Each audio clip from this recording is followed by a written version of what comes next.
10, 9, 8, 7, 6, 5, 4, 3.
In the beginning of the history of experimental observation or any other kind of observation on scientific things, it's intuition, which is really based on just experience with everyday objects, that suggests reasonable explanations for things. But as we try to widen and make more consistent our description of what we see, as it gets wider and wider and we see a greater range of phenomena, the explanations become what we call laws instead of simple explanations. But the one important odd characteristic is that they often seem to become more and more unreasonable, and more intuitively far from obvious. To take an example is the relativity theory, in which, for instance, the proposition is that if you think that two things occur at the same time, that's just a subjective opinion. Someone else could conclude that those two events, one was before the other, and that simultaneity is merely a subjective impression. Now, there's no reason why this should be otherwise, really. The things of the direct everyday experience involve large numbers of particles, or involve things moving very slowly, or involve other conditions that are very special and represent, in fact, a very limited experience with nature. It's a small section only that one gets of natural phenomena from a direct experience. It's only through the refined measurements and careful experimentation that we can get a wider vision. And then we see unexpected things. We see things that are far from what we would guess. We see things that are very far from what we could have imagined. And so our imagination is stretched to the utmost, not as in fiction to imagine things which aren't really there, but our imagination is stretched to the utmost just to comprehend those things which are there. And it's this kind of a situation that I want to talk about tonight. Start, for instance, with the history of light. At first, light was seen to behave, it would appear to behave very much like a rain of particles, of corpuscles, like rain.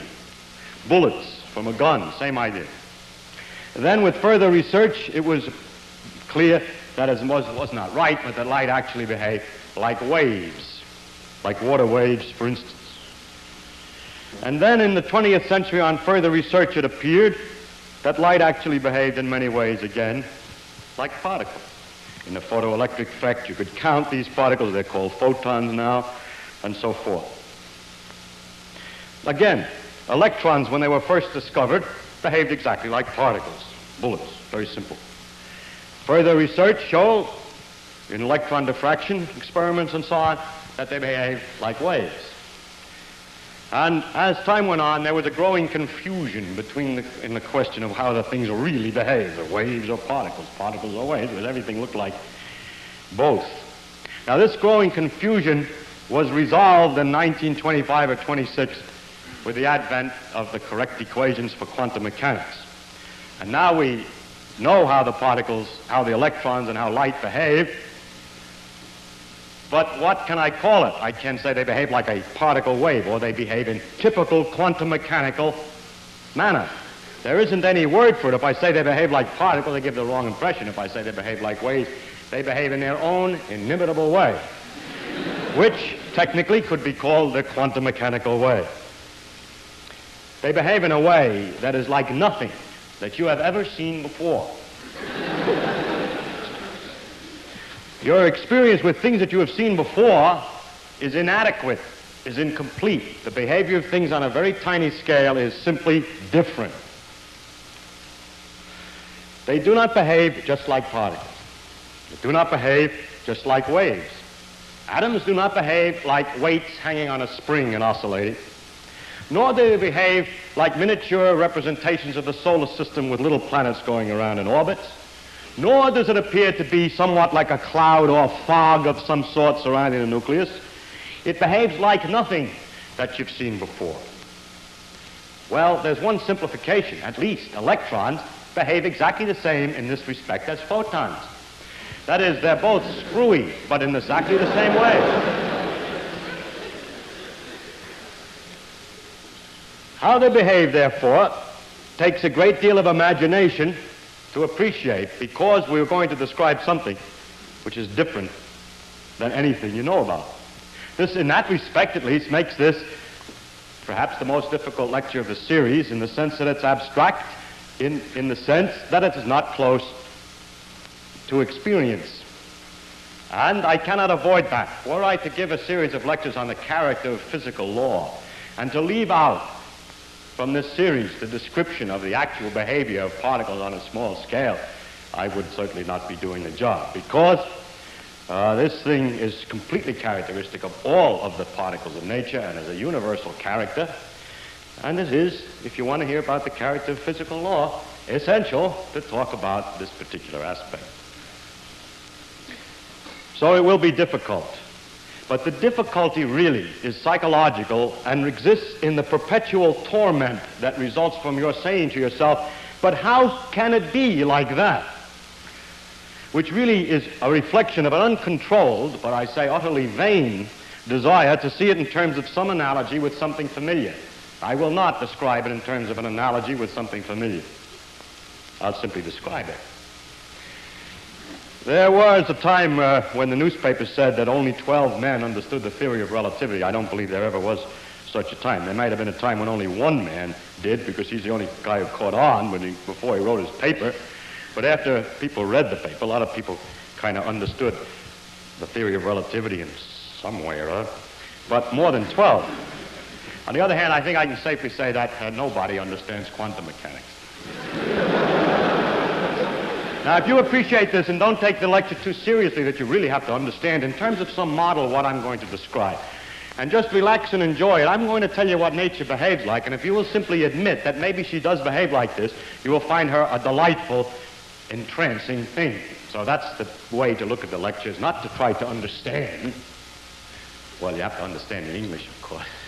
But in any sense, in terms of something else, don't keep saying to yourself, if you can possibly avoid it, but how can it be like that? Because you'll get down a drain. You'll get down into a blind alley in which nobody has yet escaped. Nobody knows how it can be like that. So then just let me describe to you the behavior of electrons or of photons in their typical quantum mechanical way. Now, the way I'm going to do this is by a mixture of analogy and contrast. If I made a pure analogy, we would fail. So it must be by analogy and contrast to things that you're familiar with. And so I make it, and by analogy and contrast, first to the behavior of particles, for which I will use bullets, and second to the behavior of waves, for which I will use, say, water waves or sound waves. So we begin. First to discuss in a particular, what I'm going to do is I'm going to invent a particular experiment, and first tell how it would behave, what the situation would be in that experiment using particles, what you would expect to happen if the waves were involved, and then what happens when there are actually electrons or photons in the system. And I will just take this one experiment which has been designed to contain all of the mystery of quantum mechanics, to put you up against the paradoxes and mysteries and peculiarities of nature 100%. Any other situation in quantum mechanics, it turns out, can always be explained afterwards by saying, you remember the case of the experiment with the two holes? It's the same thing. And so I'm going to tell you about the experiment with the two holes, which is the general mystery, does contain the general mystery. I am avoiding nothing. I am bearing nature in her most elegant and difficult form. So I start with bullets. Then all the experiments are going to be in the same general design, so I'll draw it this way. Suppose that we have some source of bullets, which is just represent the source, which we call the source, and is in fact, in the case of bullets, a machine gun. Then we have a plate in front here with a hole in it for the bullets to come out of, and this plate, in the case of bullets, is armor plate. Then a long distance from here, we have another plate, which I'm drawing only a short distance because I haven't got room on the blackboard for everything, but this distance is supposed to be much longer in proportion to the width. Please expand that. That's a small point. And it has two holes in it. That's the famous two-hole business. I'm going to talk a lot about these holes, so I'll talk about this hole as number one hole and the other hole as number two. And I'm only drawing it in two dimensions. You can, if you wish to imagine these as round holes in three dimensions, but just say this is a cross-section. And then again a long distance away, but we'll draw it relatively short distance because of the limitations of this blackboard. We have another screen here, which is just a backstop of some sort, on which we can put in various places what I will call a detector. And we'll mark that detector, which in the case of the bullets is a box of sand into which the bullets will be caught, and we can count them. That's the detector for bullets. I don't want to have to redraw the experiment each time, so I'll label everything in this way, and then we'll be able to catch on to situations for different cases.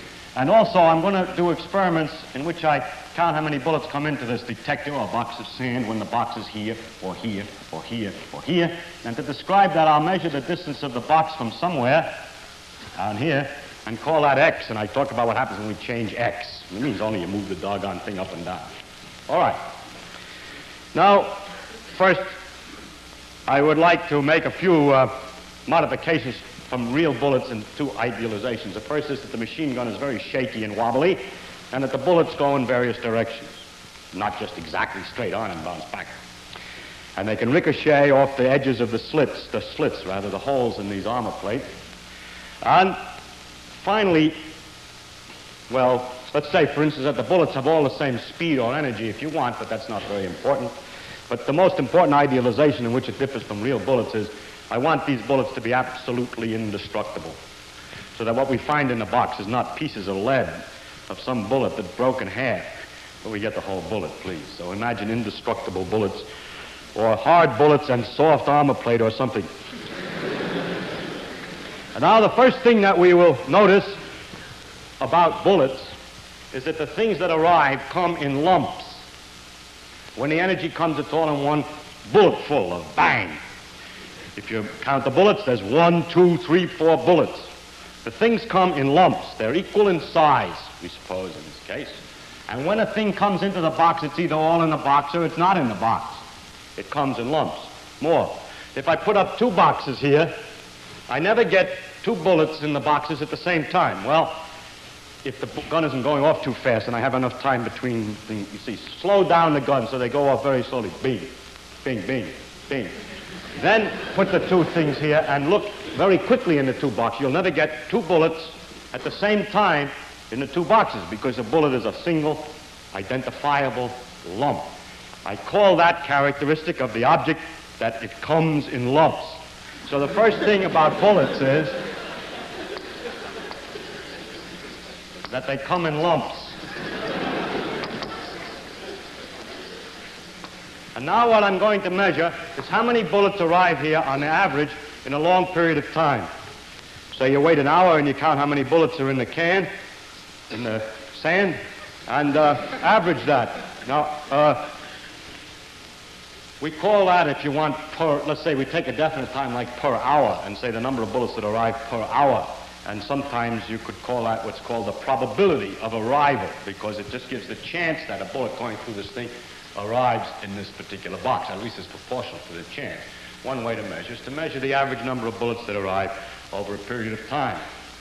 Now, the number of bullets that arrive in this box here will vary as I vary x. And I'm going to make a graph here in which I plot horizontally the number of bullets that I get if I hold this thing here for an hour. And I'll get a curve that will probably look more or less like this. Because when the box is behind one of these holes, it gets a lot of bullets. You go, ones that went through this hole, and otherwise it gets them that went through this hole. And if it's a little bit out of line, it doesn't get as many. They have to bounce a little off the edges of the hole. And so it disappears like this. And this is the number that we get in an hour when both holes are open. And I call that, by an abbreviation, N12, which merely means the number which arrive when hole number 1 and hole number 2 are both open. Looks like that, say. Now, I must insist that the number that we're plotting here doesn't come in lumps. It can have any size it wants.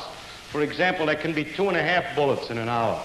In spite of the fact that the bullets come in lumps, what I mean by 2.5 bullets in an hour is that if you run a long time, like 10 hours, you get 25 bullets. So it's on the average 2.5 bullets. The N can have any size. It doesn't have to be in lumps because it's an average. I'm sure you're all familiar with the joke about the fact that the average family in the United States seems to have 2.5 children. It doesn't mean that there's a half a child in any family whatever. The children come in lumps. But nevertheless, when you take the average number per family, it can be any number whatsoever. And so this number N, which is the number that arrive in this container per hour on the average, need not be an integer. It can be a tenth, which would mean under those circumstances that you have to wait on the average 10 hours more or less per bullet. So what we measure then is the probability of arrival, which is a technical measure, the probability of arrival, which is a technical term really for the average number that arrive in a given length of time.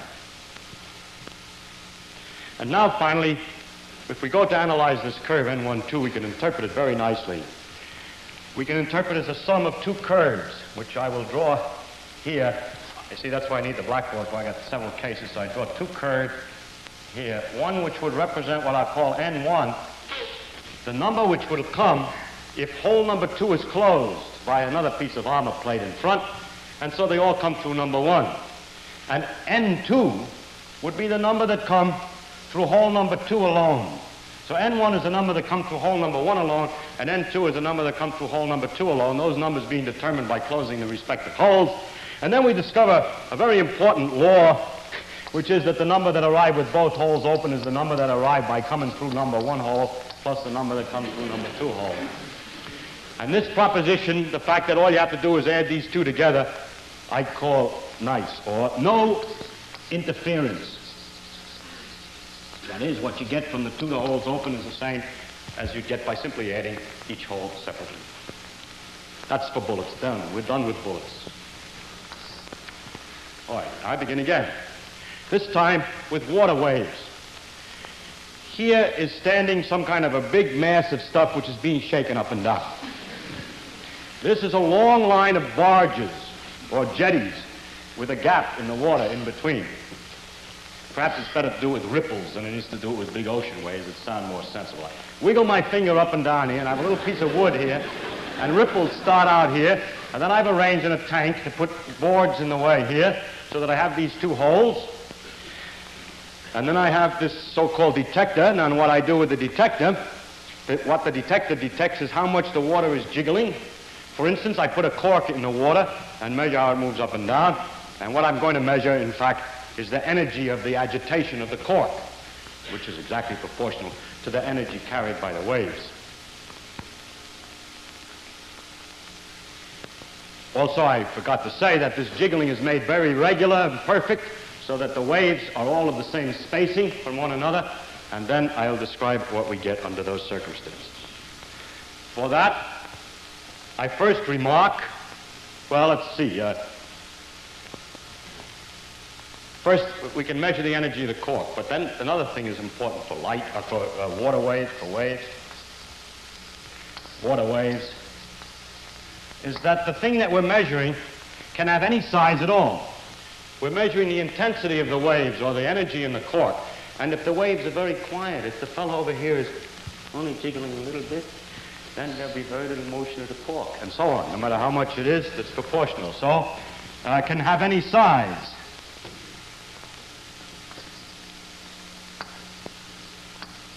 It doesn't come in lumps. It's not all there or nothing. And what we're going to measure is the intensity of the waves, which, to be precise if you want, is the energy generated by the waves at a point. And now what happens if we measure the intensity, which I'll draw on a third curve here, which I'll call I to remind you it's an intensity and not a number of particles of any kind, and I12, when both holes are open, is a curve that looks something like this. Another interesting, complicated-looking curve, which ought to be symmetrical. I didn't do too badly, actually. Very complicated-looking curve. That is, if we put the thing in different places, we get a very, very different intensity, which varies very rapidly in a peculiar manner. And you're probably all familiar with the reason for that. The reason is that the ripples, as they come out of here, have crests and troughs spreading from here. And they have crests and troughs spreading from here. Now, if we're at a place which, say, is exactly in between these two things, so that the two waves arrive at the same time, the crests will come on top of each other, and there'll be plenty of jiggling, which is the exact opposite of this curve.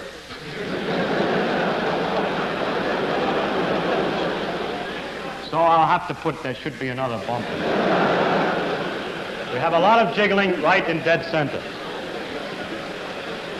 On the other hand, if I were to move to some point here, since I'm further from hole 2 than hole 1, it takes a little longer for the waves to come from 2 than from 1. And when 1 has a crest arriving, the crest hasn't quite reached there yet from 2. In fact, it's a trough from 2. So the water tries to move up and it tries to move down from the influences of the waves coming from the two holes, and the net result is it doesn't move at all, or practically not at all, and so we have these low bumps at that place. And then if you move still further over, you get enough delay that when a crest is here, this other crest is in fact one whole wave behind. So in fact it's a crest that is, two crests are coming on top of each other, but not the same crest, so to speak. The fourth crest from here and the fifth crest from there on top. So you get a big one again, then a small one, a big one, small one, depending upon the way the crests and troughs interfere, as we say. The word interference, again, is used in science in a funny way because we'll have what we call constructive interference. When they both interfere here, it makes it stronger. Well, they call it interference anyway, but the very important thing is that I12 is not the same as I1 plus I2, and we say it shows interference. Yes, interference. That's a funny term. We use it. Constructive and destructive interference. I didn't mention what I1 and I2 look like, but we can find out by closing this, for instance, to find I1. The intensity that you get here, if the hole is closed, is simply the waves from one hole for which there's no interference, and that's this curve. N1 is the same as I1, and the same way otherwise I2, and this curve is quite different than the sum of these two. As a matter of fact, the mathematics of this curve is rather an interesting one. What is true is this, that the height of the water when both holes are open is equal to the height that you would get from number 1 open plus the height that you get from number 2 open. Thus, if it's a trough, the height from 2 is negative and cancels out the height from 1. So you can represent it by talking about the height of the water. But it turns out that the intensity in any case, for instance, when both holes are open, is not the same as the height, but is proportional to the square of the height. And it's because of this fact that we're dealing with the squares that we get these very interesting curves. All right, now, we erase the machinery and start over. This time, we start with electrons. We have a filament here, tungsten plate, holes in the tungsten plate, and for a detector, any electrical system which is sufficiently sensitive to pick up the charge of an electron arriving with whatever energy the source has. Or if you would prefer, we could use photons, and this is a black paper with a hole in it, 2 holes in another sheet of black paper. Paper isn't very good because the fibers don't make a sharp hole, so use something better. And here, for a detector, a photomultiplier that can detect the individual photons arriving. Now, what happens with either case, and I'll discuss only the electron case, the other case is exactly the same, the case with photon, is this. First, that what we receive in this electrical detector with a sufficiently powerful amplifier behind it are clicks. Click, click, click, click, and so on with the source here. Lumps. Absolutely lumps. When the click comes, it's a certain size, and the size is the same. If you turn the source weaker, the clicks come further apart, but it's the same size click. If you turn it up, they go quicker, quicker, and it jams the amplifier. So you have to turn it down enough that there aren't too many clicks for the machinery that you're using to detect. Next, if you will to put up another detector here and listen to both of them, you never get 2 clicks at the same time, at least if the source is weak enough so that, because of the precision with which you measure the same time. If you cut down the intensity of the source so they come few and far between, they never come a click in both detectors. So that means that the thing which is coming comes in lumps. It has a definite size, and it only comes to one place at a time. All right, so for electrons, or for photons, we'll just use electrons. It comes in lumps. And therefore, what we can do is the same thing as we did with the bullets. We measure how many come, we measure the probability of arrival. What we do is we hold the detector in a certain place. Actually, if we wanted to, although it's expensive, we could put detectors all over at the same time and make the whole curve simultaneously. But let's suppose we put it in a certain place and we measure at the end of an hour how many electrons came, and we average it. By the way, if I put detectors all along the back here, when one comes, it comes into one, but not from others. It just one goes off, then the other goes off, then this goes off, then that one goes off, so on. Just like with bullets. And we measure then the probability of arrival of the electrons. And what do we get? The number of electrons that arrive. The same kind of an N12 as before. This is what we get for N12.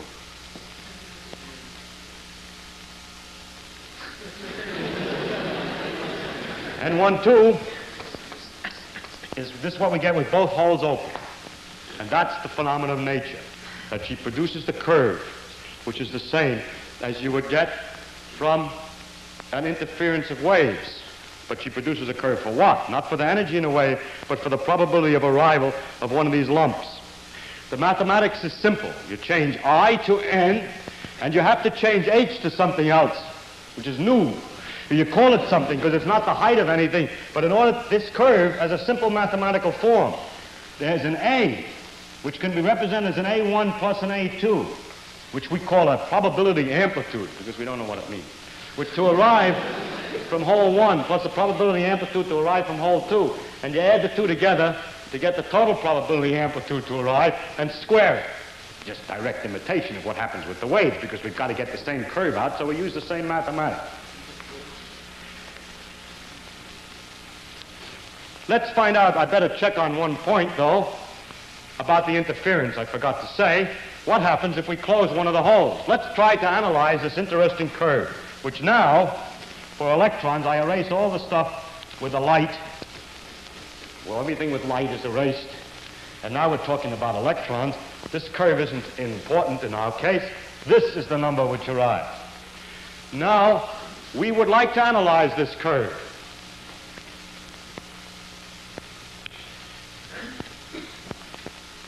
And we try this. We say maybe it comes, we can analyze this by thinking that the electrons come through this hole or through the other.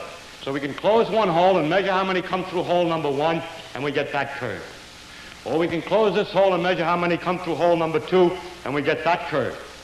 And these two added together is not this, and so this is not the same as N1 plus N2, and it does show interference. It shows interference. And in fact, the mathematics is given by this funny formula that the probability of arrival is the square of an amplitude, which itself is the sum of two pieces.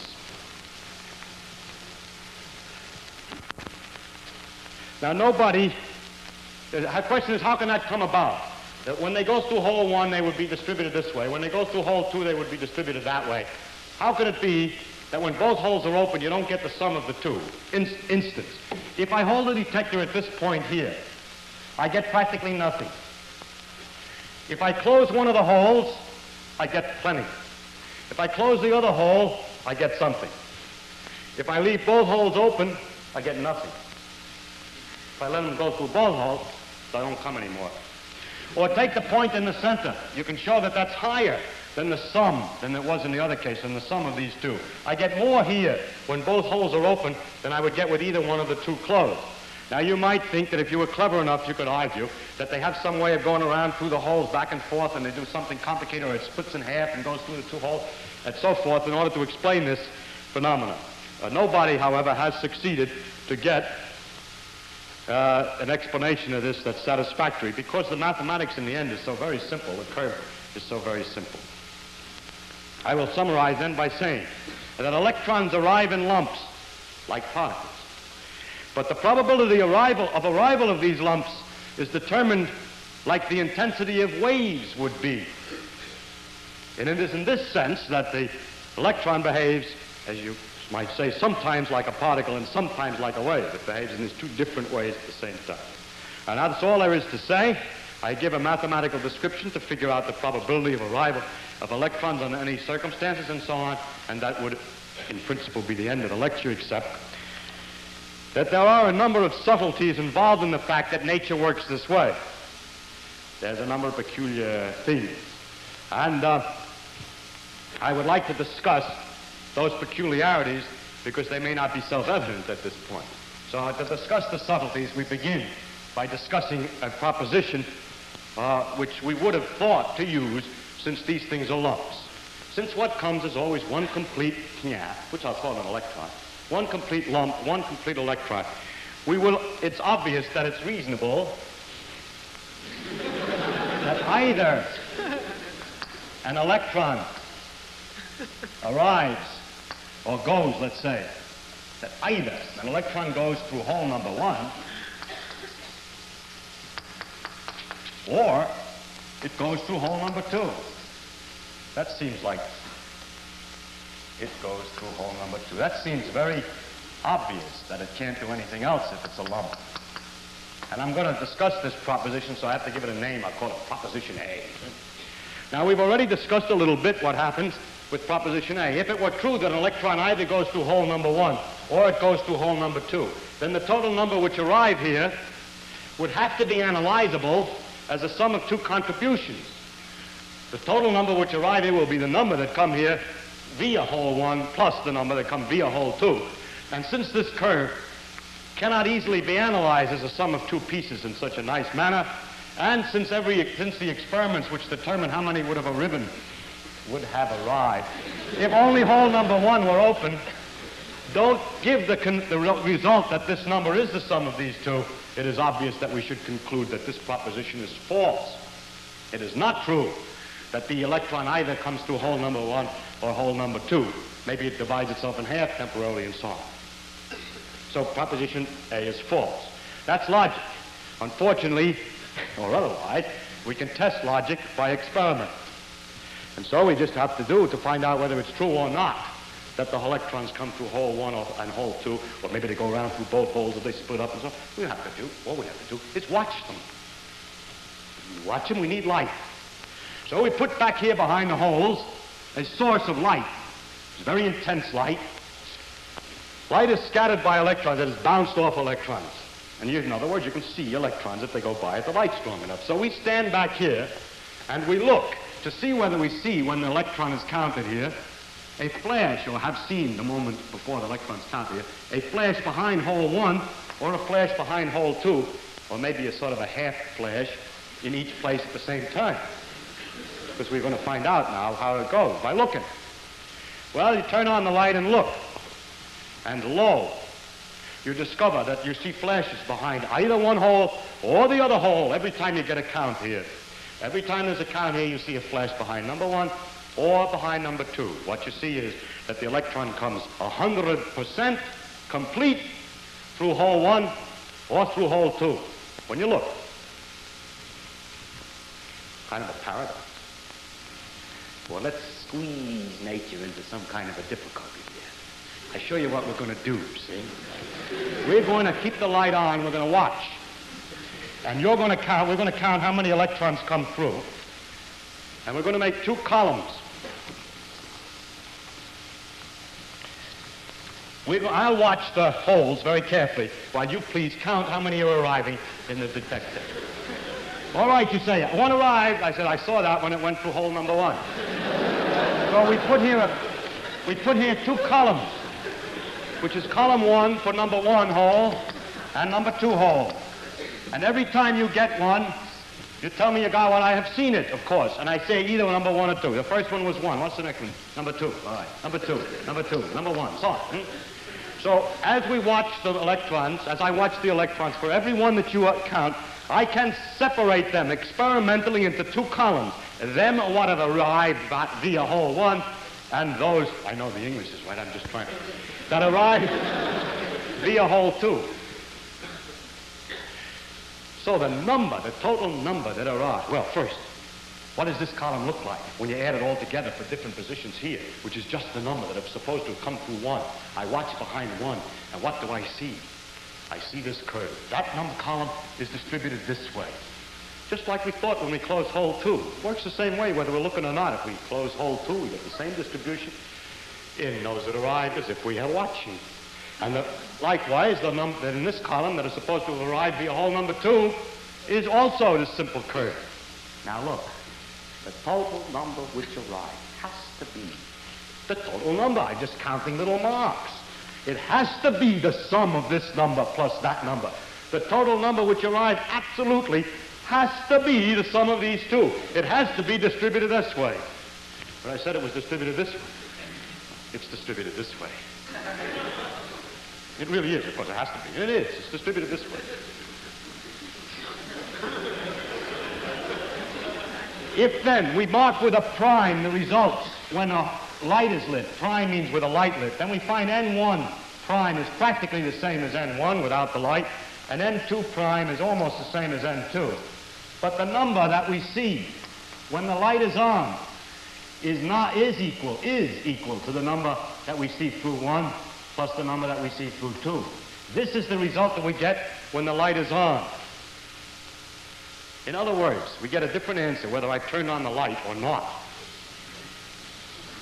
If I have the light turned on, this is the distribution which you measure over here. If I turn off the light, this is the distribution which you measure over here.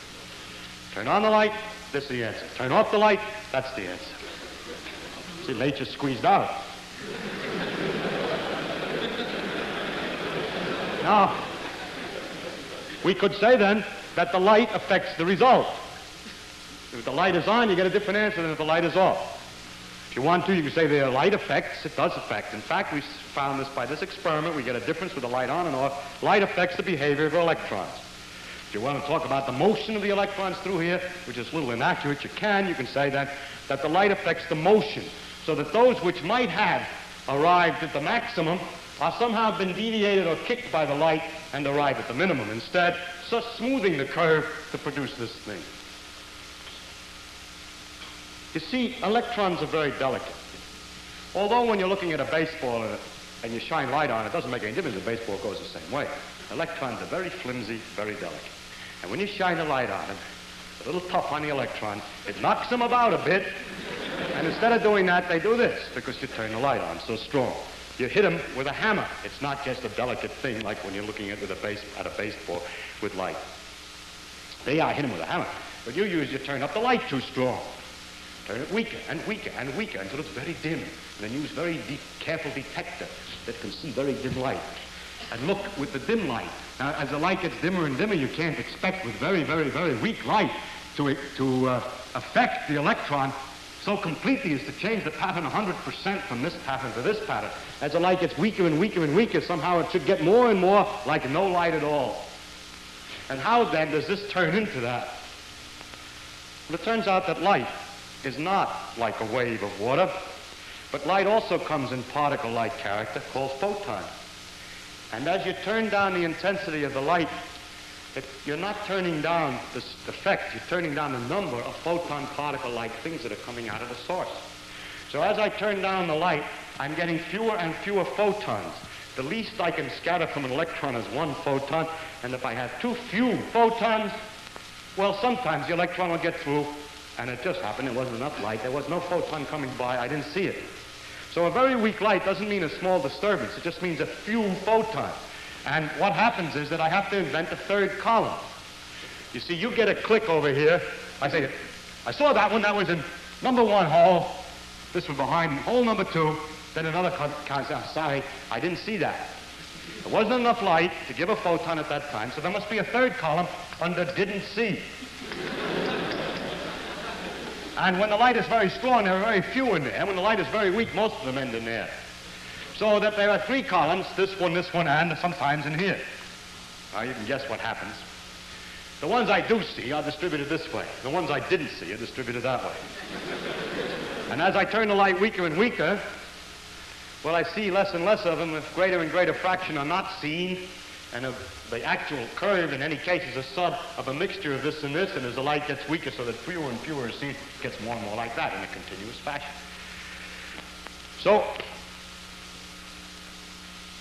in this case, if the electrons are not seen and nothing bounced off the light under those circumstances, you get this complicated pattern for those electrons which were not seen. The ones in the column didn't see are exactly distributed in this complicated way, and the other 2 columns are in these 2 ways here.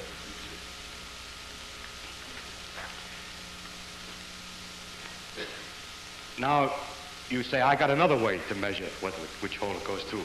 And I'm sorry I haven't got enough time to discuss a large number of different inventions that you might have to find out which hole the electron went through and what happens in each case. It always turns out, however, that it's impossible to arrange the light in any way so that you can tell through which hole the thing is going without disturbing the pattern of arrival of the electrons from this form to this form, without destroying the interference. And not only light, but anything else. You use neutrinos, you use anything. There's a principle that's impossible to do it. You can, if you want, invent a way to tell which hole the electron's going through. Then it turns out it's going through one or the other. But if you try to make that instrument so that at the same time it doesn't disturb the motion of the electrons, then what happens is you get back, you can't tell anymore which one it goes through, and you get this. If you can tell, you get this. Heisenberg noticed when he discovered the laws of quantum mechanics that the new laws of nature that he discovered could only be consistent if there was some basic limitation to our experimental abilities that had not been previously recognized. In other words, you can't experimentally be as delicate as you wish. And he proposed his uncertainty principle, which stated in terms of our experiment is the following. He stated it another way, but they're exactly equivalent. You can get from one to the other, but unfortunately I haven't time to explain that.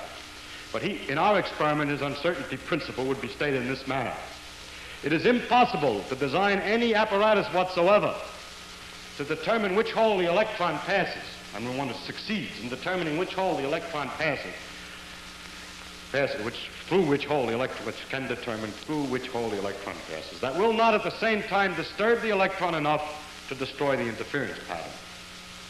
And no one has found a way around this, and I'm sure you're all itching with inventions as to methods of detecting which hole the electron went through, but if each one of them is analyzed carefully, you'll find out there's something the matter with it, and that if, without disturbing the electron, you'd think you could do it, but it turns out there's always something the matter, and you can account for the difference in the patterns due to the disturbance of the instruments used to determine through which hole the electron comes. Now, this, therefore, is a basic characteristic of nature and tells us something about everything. If a new particle is found tomorrow, the kaon, actually it's already been found, something, give it a name, let's say a kaon, and I use kaons to interact with electrons to determine which hole the electron is going through, I already know ahead of time, I hope, enough about the behavior of the kaon to say that it cannot be of such a type that I could tell through which hole the electron would go without at the same time producing a disturbance on the electron that changed the pattern from here to here. So that the uncertainty principle is used as a general principle to guess ahead at many of the characteristics of unknown objects. They are limited in their character. Well then, let's go back. What about this proposition A? Does it go either through one hole or the other, or not? Well, physicists have a convention, a way of avoiding the pitfalls which exist, and they make their game, their rules of thinking as follows. That if you have an apparatus which is capable of telling which hole the electron goes through, and you can have such apparati, then one can say that it either goes through one hole or the other. And it does. When you look, it always is going through one hole or the other. When you look. But when you do not try to determine, or you have no disturbance, no apparatus there to determine through which hole the thing goes, under those circumstances, you cannot say that it either goes through one hole or the other. You can always say it, provided you stop thinking immediately and don't make any deduction from it. We prefer not to say it, rather than to stop thinking at the moment. In other words, when we don't look, we can't say through which hole it's going, but if you try to look to see, you find it always goes through one hole or the other. Still, to conclude that it goes either through one hole or the other when you're not looking is to produce an error in prediction. And that is the logical tightrope on which we have to walk if we wish to interpret nature. This proposition that I'm talking about is more general. It's not just for two holes. It's a general proposition reads something like this, that the probability of any event in an ideal experiment, that just means that when everything is specified as well as it can be, the probability of an event is the square of something, which I call A here, is called the probability amplitude. And when an event can occur in several alternative ways, the probability amplitude, this A number, is the sum of the A's for each of the various alternatives. And finally, if an experiment is performed which is capable of determining which alternative is taken, the probability of the event is the sum of the probabilities for each alternative. That is, you lose the interference. Now, the question is, how does it really work? What machinery is actually producing this thing? Well, nobody knows any machinery. Nobody can give you a deeper explanation of this phenomenon than I have given. That is a description of it. They can give you a wider explanation in the sense that they can do more examples to show how it's impossible to tell which hole it goes through and at the same time not destroy the interference pattern. They can give a wider class of experiments than just the two-slit interference experiment and so on, but they're just repeating the same thing to drive it in. It's not any deeper, it's only wider. The mathematics can be made more precise. You can mention that they're complex numbers instead of real numbers and a couple of other minor points which have nothing to do with the main idea. And the deep mystery is what I described. And no one can go any deeper today, but only wider.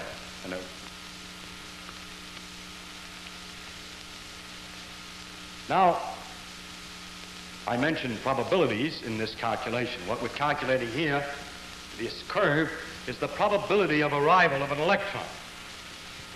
The question is there any way to determine where it really arrives? We are not averse to using the theory of probability, that is calculating odds, when a situation is very complicated. You throw up a die and it spins so many times in the air with the various resistors and atoms and all this complicated business that we're perfectly willing to allow that we don't know enough details, and so we calculate the odds that the thing will come this way or that way. But here what we're proposing, is it not, is that there be probability all the way back at the fundamental laws. That in the fundamental laws of physics there are odds. For example, suppose that I have an experiment so set up that with the light out, I get this interference situation and know that. Then I say that with the light on, I can't predict through which hole it will go. I only know that each time I look, it'll be one hole or the other. But there is no way to predict ahead of time through which hole it goes. The future, in other words, is unpredictable. It is impossible to predict in any way from any information ahead of time through which the thing will go, or which hole it will be seen behind.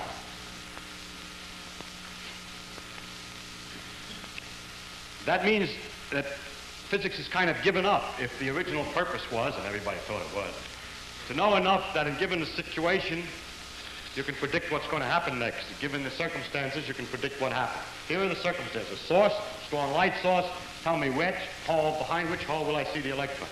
You say, well, The reason you can't tell through which hole you're going to see the electron is it's determined by some very complicated things back here. If I knew enough about that electron, it has internal wheels, internal gears, and so forth, that this is what determines through which hole it goes. So it's 50-50 probability because, like a die, it's set sort of at random. And that if I would just have studied it carefully enough, your physics is incomplete. If you get a complete enough physics, then you'll be able to predict through which hole it goes.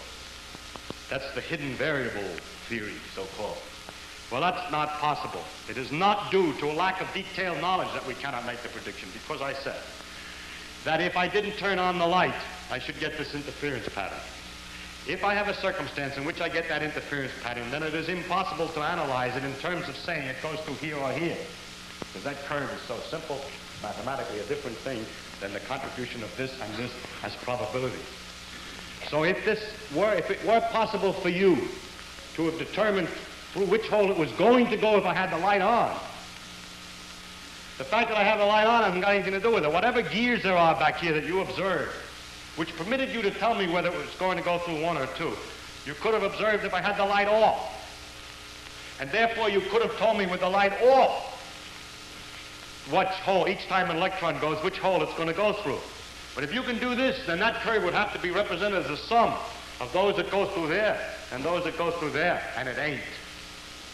And therefore, it's impossible to have any information ahead of time as to which hole it's going to go through when the light is out, or when the light is on, or out, in a circumstance where the experiment is set up there can produce this interference. So it is not a lack of unknown gears, a lack of internal complications that makes nature have probability in it. It seems to be, in some sense, intrinsic. Someone has said it this way: nature herself doesn't know which way the electron is going to go. A philosopher once said, pompously, "It is necessary for the very existence of science that the same conditions always produce the same result." Well, they don't. You can set up the electrons in any way. I mean, you set up the circumstance here in the same conditions every time, and you cannot predict behind which hole you'll see the electron. They don't, and yet the science goes on in spite of him, although the same conditions don't produce the same results. That makes us unhappy that we can't predict exactly what will happen. Incidentally, you can make a circumstance which is very dangerous and serious, and man must know, and still can't predict. For instance, we could cook up, I know we'd rather not, but we could cook up a scheme by which we arrange photocells so that if it sees the electron, one electron is going to go through. If we see it behind hole number 1, we set off the atomic bomb and start World War III. If we go see it behind hole 2, we have just to make peace feelers and delay the war a little longer. Then the thing is that the future of man would then be dependent upon something which no amount of science can predict. So the future is unpredictable. What is necessary for the very existence of science and so forth, and what the characteristics of nature are not to be determined by pompous preconditions. They're to be determined, they are determined always by the material with which we work, by nature herself. We look and we see what we're going to find, what we find, and we cannot say ahead of time successfully what it's going to look like. The most reasonable possibilities turn out often not to be the situation.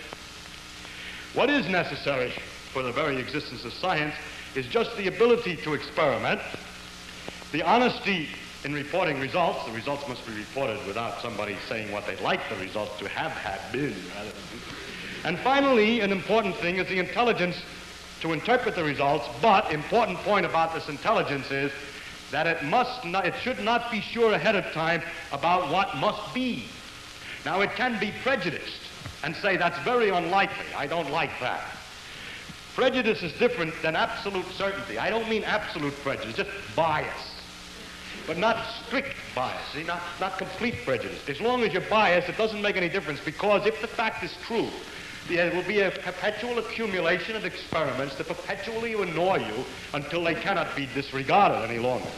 Only can be disregarded if you're absolutely sure ahead of time of some precondition that science has to have. In fact, it is necessary for the very existence of science that minds exist which do not allow that nature must satisfy some preconceived conditions like those of our philosophers.